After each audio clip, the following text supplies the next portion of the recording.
বিষ্ণু ঈসা ইসলাম একবার একটা লাশ দেখে সাহাবীদের সাথে বসা বিশ্বনবী হুট করে দাঁড়িয়ে গেলেন। কি করলেন? সাহাবারা বললেন, ইয়া রাসূলুল্লাহ ইন্নাহু ইয়াহুদি, এটা তো ইহুদির লাশ। আপনি দাঁড়ালেন যে, এটা কার লাশ? আপনি দাঁড়ালেন কেন? বিশ্বনবী বললেন, আওয়ালাইসাত নাফসান, এটা কি মানুষ না? ইহুদি কি মানুষ না? আরে আমি তো ইহুদি, খ্রিস্টান, মুসলিম ওগুলো দেখা দাঁড়াই নাই। আমার দু চোখে আমি কনসিডার করেছি this is a human being, so I need to salute হিম। এটা মানুষ, এটা মানব। আমি মানব জাতিকে দাঁড়িয়ে স্যালিউট করেছি। চিল্লায় বলো ঠিক কি না? বিশ্বনবী দু চোখ দিয়ে মানুষ দেখতেন, আস্তিক নাস্তিক দেখতেন না, কাফির মুশরিক দেখতেন না। বিশ্বনবী কনসিডার করতেন this is a human being, এটা একটা মানুষ। আমরা এখন কাউকে মানুষ হিসেবে কনসিডার করার আগে এরা কয়েক ভাগ করে ফেলি।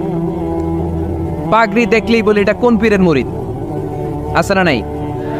একই জামাত ইসলাম করে, নাকি চরমনাই করে, নাকি খেলাফত করে, না মজলিস করে, না আওয়ামী লীগ করে, না বিএনপি করে। এই যে আমরা ভাগাভাগি করি, প্রথমে তো কনসিডার করবেন he is a human being, সে হচ্ছে পৃথিবীর শ্রেষ্ঠতম মানুষ, আশরাফুল মাখলুকাত।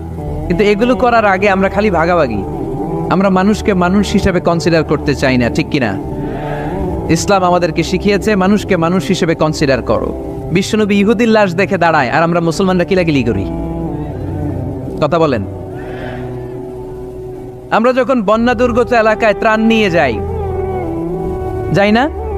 উত্তরবঙ্গে বন্যা, দক্ষিণাঞ্চলে বন্যা, আমরা যখন ত্রাণ নিয়ে যাই তখন কি খুঁজে খুঁজে মুসলমান ঘর কোনগুলো ওগুলারে ত্রাণের প্যাকেট দিব এভাবে দেই? কিভাবে দেই? সবাইরে দেই, ঠিক কিনা? কারণ মানবতা যেখানে বিপন্ন, ইসলামের ত্রাণ সেখানে আছে না নাই? আমরা তখন মুসলিম অমুসলিম কাফের মুশরিক দেখি না। আমরা দেখি কারা বন্যা পীড়িত, কারা দুঃখ কষ্টে আছে। যারাই কষ্টে আছে তাদের জন্য আমাদের হেল্পিং হ্যান্ড আমরা এক্সপান্ড করে দিব, আমাদের সাহায্যের হাত তাদের কাছে পৌঁছে যাবে। জোরে কোন ঠিক কিনা? এটারে বলে হিউম্যানিটেরিয়ান রিলিজিয়ান। ইসলামরে বুঝে নেন, ইসলামের সৌন্দর্যটারে শিখে নেন, কাদা ছড়াছড়ি আর কইরেন না। কত সুন্দর ধর্ম আল্লাহ আমাদেরকে উপহার দিলেন, আর এই ধর্মটারে আমরা কুৎসিত করতে করতে, কালো করতে করতে শেষ করে দিয়েছি। এজন্য অমুসলিমরা বলে মুসলমান হওয়ার দরকার নাই, আমাদের ধর্মই অনেক ভালো। কারণ ইসলামের যে সৌন্দর্য আমরা তো দেখাইতে পারি নাই। ওরা তো আঙ্গুর দিকে তাকাইলেই দেখে এ আরে বলে কাফের, ও ওরে বলে মুশরিক, ঠিক কিনা? এরা বলে আমগো কাফের হওয়ার দরকার নাই, মুশরিক হওয়ার দরকার নাই, আমরা যা আছি ওইটাই ভালো, ঠিক কিনা? এটা হিউম্যানিটেরিয়ান রিলিজিয়ান। জাদুল মাআদ ফি হাদি খায়রিল ইবাদ, আল্লাহ রাসূল সাল্লাল্লাহু আলাইহি ওয়াসাল্লামের উপর একটা সিরাত গ্রন্থ আর আসসিরাহ আল হালাবিয়া, এই দুইটা গ্রন্থে একটা ঘটনা এসেছে। নাজরান থেকে 60 জন খ্রিস্টান পাদ্রী বিশ্বনবীর সাথে দেখা করতে এসেছিলেন। কয়জন? জোরে বলেন কয়জন? তারা যখন দেখা করতে এসেছে মদিনার বাজারে তারা দাঁড়িয়েছে। ইন দ্য মিন টাইম জোহরের আজানের সময় মসজিদে নববী থেকে আজান হচ্ছে। আল্লাহু আকবার, আল্লাহু আকবার, আল্লাহু আকবার, আল্লাহু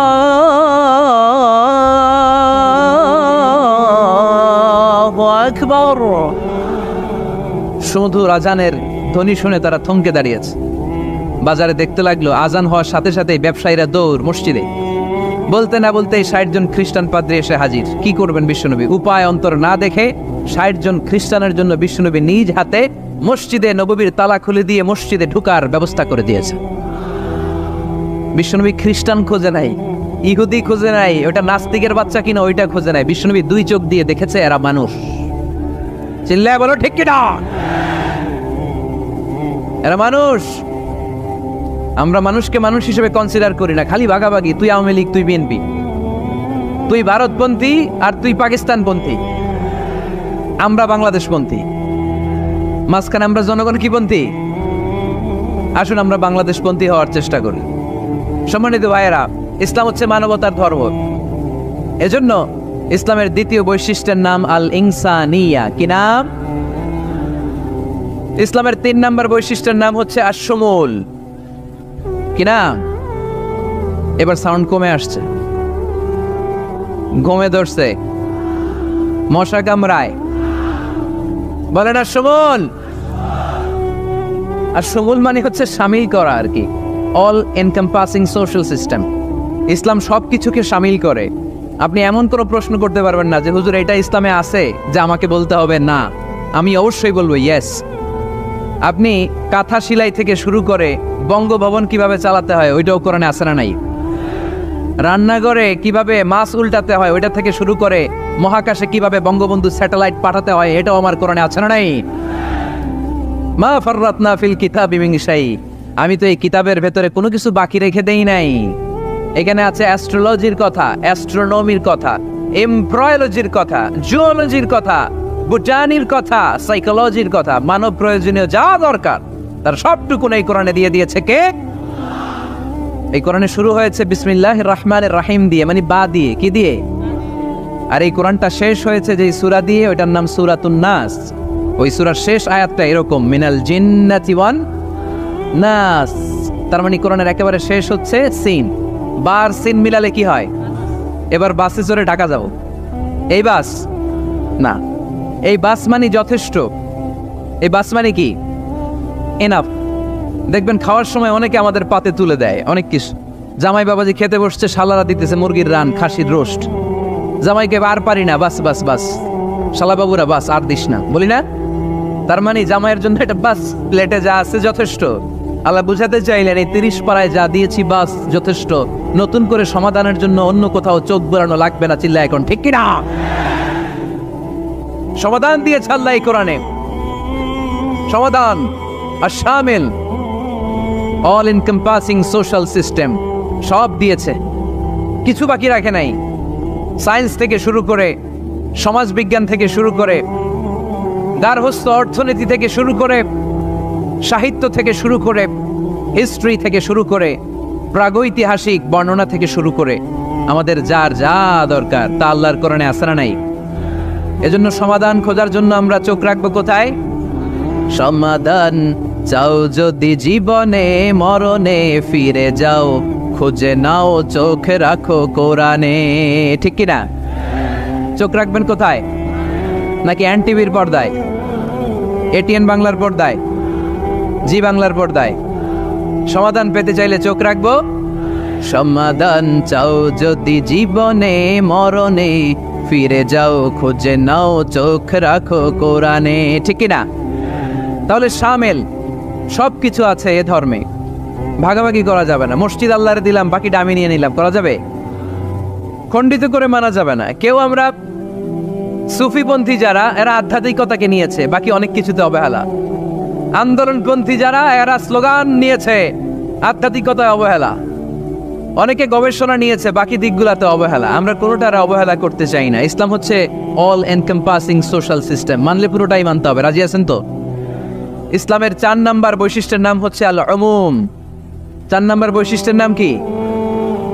উমুম। আওয়াজ করে বলতে হবে, 4 নাম্বার বৈশিষ্ট্যের নাম আল উমুম। মানে হচ্ছে এটা ইউনিভার্সাল রিলিজিয়ান, এটা সবার ধর্ম।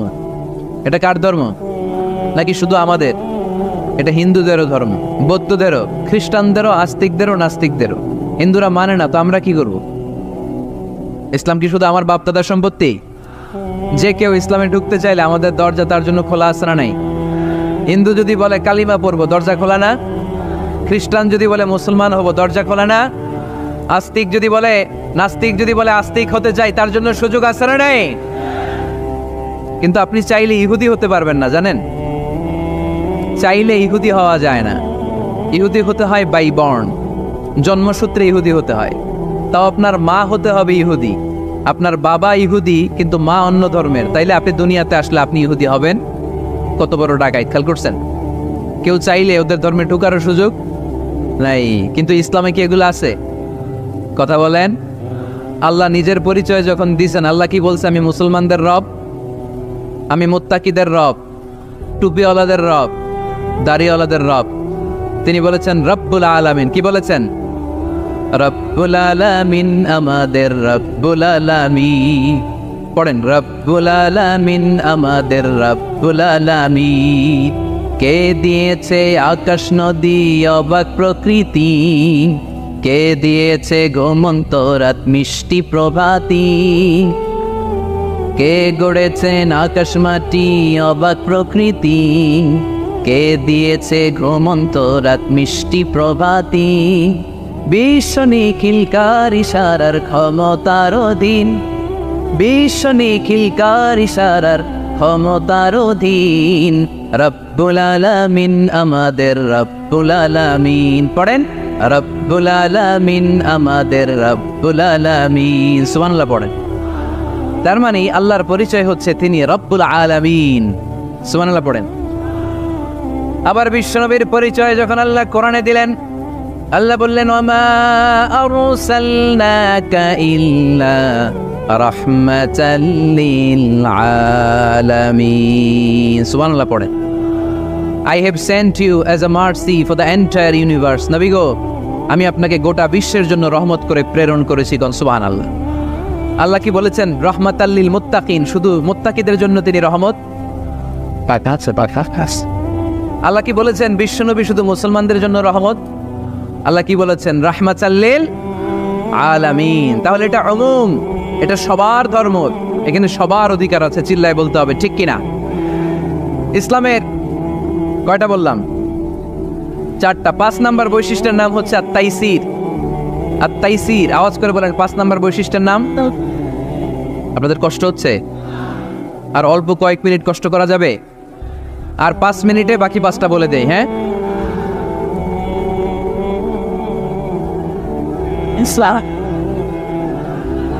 সারা রাত আপনারা থাকেন, আমার একটু জায়গা করে দেন এদিক দিয়ে।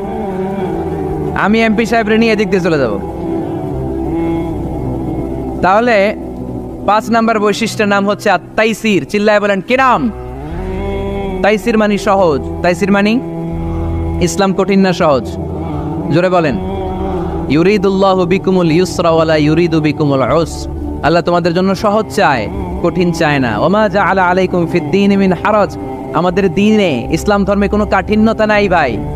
আপনার পাশের ঘরের হিন্দু ভাইটার সাথে যখন কথা বলবেন, প্রথমেই বলবেন ইসলাম খুব কঠিন, নাকি? কি বলবেন? কি বলবেন? সহজ। কতটা সহজ দেখেন। দাঁড়িয়ে নামাজ পড়া কি ফরজ? দাঁড়াতে না পারলে বসে নামাজ পড়লে কবুল করবে কে? ওযু করে নামাজ পড়া কি ফরজ? পানি নাই, তায়াম্মুম করলে কবুল করবে কে? বিয়েতে মোহরানা দেওয়া কি ফরজ? এখন মোহরানা নাই। এক সাহাবী বললে ইয়া রাসূলুল্লাহ বিয়ে করব। বিশ্বনবী সাল্লাল্লাহু আলাইহি ওয়াসাল্লাম বললেন মোহরানা আছে? নাই। কি আছে? কই কিচ্ছু নাই। তো কিচ্ছু না থাকলে বিয়ে করবা কেমনে? কোরআন পারো? সাহাবী রাদিয়াল্লাহু আনহু বললেন পারি। এক মেয়েকে বললেন তুমি পারো? কয় না, পারি না। বিশ্বনবী বললেন আসো বিয়ে পড়াই দে। দুইজনের বিয়ে পড়াই দিলেন। বিয়ে শেষে বললেন মা, তোমার স্বামীর পার্থিব জগতের কোনো সম্পদ নাই যেটা দিয়ে মোহরানা আদায় করবে। তুমি কোরআন পারো না, কিন্তু তোমার স্বামী সাহাবী কোরআন পারে। সে প্রতিদিন আর রাতে তোমাকে একটু একটু করে কোরআন শিখাইয়া দিবে। এটাই মা তোর বিয়ের মোহর। ইসলাম খুব কঠিন না? আমরা কঠিন বানাইছি মৌলবীরা, ঠিক কিনা? কেউ যদি ইসলামকে কঠিন ভাবে আপনার কাছে উপস্থাপন করে, বাঘের বাচ্চার মতো দাঁড়িয়ে বলবেন লা ইউকাল্লিফুল্লাহু নাফসান ইল্লা উসআহা। আল্লাহ সাধ্যের বাইরে কারো উপর কোনো নিয়ম চাপায় দেয় না। জোরে কোন ঠিক কিনা? ইসলাম সহজ। এতদিন করে কঠিন বানায় রাখছে আপনাদের কাছে, কঠিন কঠিন করে প্রেজেন্ট করেছে ইসলামকে। কঠিন বানাইছে আর কিলাকিলি শিখাইছে। কিলাকিলির দিন শেষ। আর আমরা কিলাকিলি করতে চাই না, আমরা চাই ঐক্য। চিল্লায় বলো ঠিক কিনা? কিলাকিলির দিন শেষ, গোজামিলের দিন শেষ, ভুল বুঝানোর দিন শেষ। জনগণ সচেতন, জনগণের ধোঁকা দেয়া চলবে। সহজ, ইসলাম সহজ। আল্লাহ রাসূল সাল্লাল্লাহু আলাইহি ওয়াসাল্লাম বললেন ইয়াসসিরু ওয়ালা তুআসসিরু। সহজ করো, কঠিন করো না। মুআয ইবনে জাবালকে ইমাম বানালেন। উনি মাগরিবের নামাজে সূরা বাকারা ধরছেন, কোরআনের সবচেয়ে ছোট সূরা। হ্যাঁ, বড়? কত বড়? 286। অনেক বড় সূরা। তার মাগরিবের নামাজে যদি এটা ধরে, পিছনে হচ্ছে কর্মচারী সাহাবী যারা খেজুর বাগানে কাজ করতেন। এক সাহাবী রাগে নামাজ রাইখা চলে গেছে। রাগে নিজে নিজে একা একা বারান্দায় নামাজ পড়ে বিশ্বনবীর কাছে বিচার। Direct action, action action, indirect না। এটা কি অ্যাকশন? ডাইরেক্ট বড় হুজুরের কাছে যে বলে ইয়া রাসূলুল্লাহ কেমন ইমাম পাঠাইছেন, মাগরিবে বাকারা দিয়া ধরছে। বিশ্বনবীর চেহারাটা আগুনের গোলার মতো লাল হয়ে গেল। ইমামকে ডেকে পাঠালেন, কারণ লোকজন তো কিছু করতে পারবে না, এটা তো বিশ্বনবীর অ্যাপয়েন্ট করা ইমাম।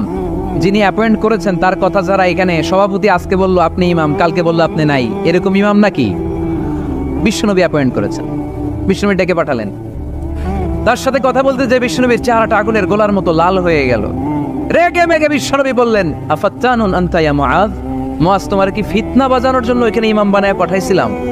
খবরদার, যখন মানুষের ইমামতি করবা, ইদা আম্মাল তুমি যখন ইমামতি শুরু করবা, ফালিউখাফফিফ, সেজন্য সালাতটারে ছোট করে, সেজন্য বড় না করে। ফাইন্না ফিহিমাল মারিদ ওয়াল মুসাফির, কেননা তোমার পিছনে অনেক মুসাফিরও দাঁড়াইতে পারে। আমি যাচ্ছি এখান থেকে আরেক দিকে, দেখলাম মাগরিবের নামাজ শুরু হয়েছে, ভাবলাম সফর যেহেতু শুরু করছি নামাজের সময় নামাজটা পড়েই যাই, তো আমি ডুইকা দেখি বাকারা দিয়ে ধরছে উনি, তা আমি পড়তে পারবো? বিষ্ণু বললেন তোমার পিছনে মুসাফির দাঁড়াতে পারে, মারিদ অসুস্থ দাঁড়াতে পারে, জাল হাজা হাজতওয়ালা লোক দাঁড়াইতে পারে, ছোট করে নামাজ পড়ায় মুআয, ছোট করে। ইয়াসসিরু মুআয, তো হাই লাগে, ইসলামটারে সহজ করে রিপ্রেজেন্ট করবা। ওয়ালা তুআসসিরু, কঠিন করো না। বাশশিরু, সুসংবাদ দিও মুআয, ওয়ালা তুআসসিরু, কঠিন করো না। সুবহানাল্লাহ পড়েন। তো এই হাদিসগুলো থেকে আমরা কি বুঝলাম? সহজ না কঠিন?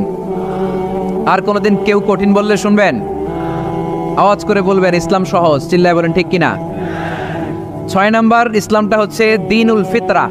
আওয়াজ করে বলেন দ্বীনুল, আরো জোরে দ্বীনুল। আর 5 মিনিটের মধ্যে শেষ করবো ইনশাআল্লাহ। আওয়াজ করবেন না, ডিস্টার্ব করবেন না, তাড়াতাড়ি শেষ করতেছি। দ্বীনুল ফিতরা মানে এটা ফিতরাতি ধর্ম, স্বভাব সুলভ ধর্ম, সুইটেবল রিলিজিয়ান। ইসলামটা পরিবেশ বান্ধব ধর্ম। পরিবেশ বান্ধব বলে একটা কথা আছে, নাম শুনছেন? রাইট, এটা পরিবেশ বান্ধব ধর্ম, রুচিসম্মত। ফিতরাতুল্লাহিল্লাতী ফাতারান নাস আলাইহা, আল্লাহ নিজের ফিতরতে ইসলামকে তৈরি করেছেন, তাই এটা স্বভাব সুলভ। মানে আমাদের সাথে এটা ইসলামকে মানতে, জানতে, বুঝতে, বুঝাতে সহজ, খুব সুইট করে। ইসলামের এমন কোনো বিধান নাই যেটা আমাদের খারাপ লাগে, জোরে কোন ঠিক কিনা? এই এই ছেলে, রাইট, এই টয়লেটের উপরে যা, এই ছেলে, এই এদিকে তাকাও, এদিকে। টয়লেটের উপরে কে এগুলো? এদিকে তাকাও, এদিকে তাকাও। কোনো আওয়াজ নাই। এই কথা বলো কেন তুমি? কোনো আওয়াজ নাই। 5 মিনিট পরে আমরা শেষ করবো, আস্তে আস্তে বিদায় নিব, কোনো আওয়াজ নেই। এদিকে তাকান। এটা স্বভাব সুলভ ধর্ম। ইসলামের একটা বিধান বলতে পারবেন যে হুজুর এটা আমার রুচিতে নেয় না, দেখাইতে পারবেন? কিন্তু অন্য ধর্মের এরকম অনেক বিধান আছে যেটা রুচিতে নেয় না। হিন্দু ধর্মের অনেক ভাইরা আমার আলোচনা শুনে, অনেক হিন্দু আমাদের হাতে মুসলমান হয় আলহামদুলিল্লাহ। হিন্দু ধর্মের প্রতি শ্রদ্ধা রেখেই বলছি, তাদের ধর্মে একটা বিধান আছে যে আপনি ভালো হিন্দু হতে চাইলে আপনাকে গোমূত্র পান করতে হবে, মানে গরুর পেশাব পান করতে হবে। এবং অবাক করা কাণ্ড, তারা ইন্ডিয়া থেকে এটাকে রপ্তানি করে ইউরোপ আমেরিকাতেও পাঠায়। কারণ ইউরোপ আমেরিকার যে হিন্দুরা আছে সেখানকার সুপার স্টোর থেকে, শপিং মল থেকে ওইটা কিনে কিনে পান করে। আপনারা যদি বলে এই যে 1 বোতল নিয়ে আসছি গরুর পেশাব, এটা খাইলে তোর 1 কোটি টাকা দিব, খাইবেন? আমি কমো তুই নিয়ে আইসস, তুই খা, ঠিক কিনা? কারণ আমাদের রুচিতে এটা ধরে না, ইসলাম এটা আমাদেরকে শিখায় নাই। তো ইসলামটা হচ্ছে রুচিসম্মত ধর্ম, স্বভাব সুলভ ধর্ম। তারপরে হিন্দু ধর্মে ছোট বাচ্চাদেরকে পবিত্র করতে হলে, মেধাবী করতে চাইলে গোবরের স্তূপ করে ওখানে ফেলে দিতে হয়। ওই বাচ্চা ছুটে আসবে, কান্না করবে, আবার ফেলতে হবে। ওর গা গোবর দিয়া একেবারে বিউটি পার্লারিং করে তারপরে ওর গোসল করাইলে ও খুব ভালো হয়ে যাবে, এরকম আইডিওলজি তারা বিলিভ করে। তো এটা একটা প্রাণীর মল কারো গায়ে মেখে পার্লারিং করা, এটা কি আমাদের আকলে ধরে? আমাদের ধর্মে এরকম কোনো বিধান আছে? হিন্দু ভাইরা যদি থেকে থাকো, just ponder on the news, এই বিষয়গুলোর উপর একটু থিঙ্ক করো, একটু ভাবো, চিন্তা করে দেখো। ইসলাম হচ্ছে দ্বীনুল ফিতরা, স্বভাব সুলভ ধর্ম। এইখানে মনে মানে না এরকম কোনো বিধান আল্লাহ দেয়। 7 নাম্বার হচ্ছে দ্বীনুল ইলম, এটা জ্ঞানের ধর্ম, জ্ঞানের উপর প্রতিষ্ঠিত। এই ধর্মের প্রথম কথা হচ্ছে পড়ো। প্রথম কথা কি? আরবিতে কি? বিসমি রাব্বিকাল্লাযী, read in the name of your lord who has created, পড়ো তোমার প্রভুর নামে যিনি তোমায় শিখিয়েছেন। সুবহানাল্লাহ পড়েন। আবু দারদা রাদিয়াল্লাহু তাআলা আনহু বলতেন, কুন আলিমান, আলেম হও, আও মুতাআল্লিমান, অথবা আলেমের ছাত্র হও, আও মুত্তাবিআন, অথবা আলেমের ফলোয়ার হও, আও মুহিব্বান, অথবা আলেমকে ভালোবাসো, ওয়ালা তাকুনিল খামিস, 4টা হইও, 5 নাম্বার হইও না। ফাতাহালিক, তাহলে ধ্বংস হয়ে যাবা। 5 নাম্বারটা হচ্ছে আলেম বিদ্বেষী, খবরদার আলেমদের পিছনে লেগো না, তাহলে তোমার দিন দুনিয়া আখিরাত সবটারে বরবাদ করে দিবে কে? এটা নলেজের উপর বেস করে ধর্ম, এখানে উল্টাপাল্টা কথা বলার সুযোগ। 8 নাম্বার এই ধর্মের বৈশিষ্ট্য হচ্ছে দীনুস সালাম, এটা শান্তির ধর্ম। আওয়াজ করে বলেন দীনুস সালাম। কিসের ধর্ম? বিশ্বনবী যখন রাজা বাদশাদের কাছে চিঠি লিখতে পাঠাতেন, ওনার কুত্তাব ছিল, মানে ওহী লেখক এবং চিঠি লেখক সাহাবী। বিশ্বনবী বলতেন লেখো আসলিম তাসলাম, ওই দেশের প্রধানমন্ত্রীর কাছে পাঠাও। চিঠির শুরুতে থাকতো সালাম, কি থাকতো? শান্তি। সালামুন আলা মান ইত্তাবা আল হুদা, শান্তি তার জন্য যে হেদায়েতকে গ্রহণ করেছে। আসলিম তাসলাম, ইসলাম মানো, দুনিয়াতেও শান্তি, আখিরাতেও তোমার শান্তিতে রাখবে কে? আবার আল্লাহর নিজেরও একটা নাম সালাম, ঠিক কি না? আসসালাম আল মুমিন আল মুহাইমিন আল আজিজ আল জাব্বার, ঠিক কি না? আবার আমরা যখন একজন আরেকজনের সাথে দেখা হয় আমরা কি বলি? জোরে বলেন কি বলি? আবার যারা, যে মুক্তিযোদ্ধারা দেহের তাজা রক্ত বিলিয়ে দিয়ে কবরে শুয়ে আছে, তাদেরকে আমরা কি বলি? ভাষা শহীদদেরকে আমরা কি বলি? সালাম সালাম হাজার সালাম, সকল শহীদ স্মরণে আমার হৃদয় রেখে যেতে চাই তাদের স্মৃতির চরণে। পড়েন আমিন। তাহলে ইসলাম কিসের ধর্ম? মারামারি করা যাবে? ধাক্কাধাক্কি করা যাবে? বিশৃঙ্খলা করা চলবে?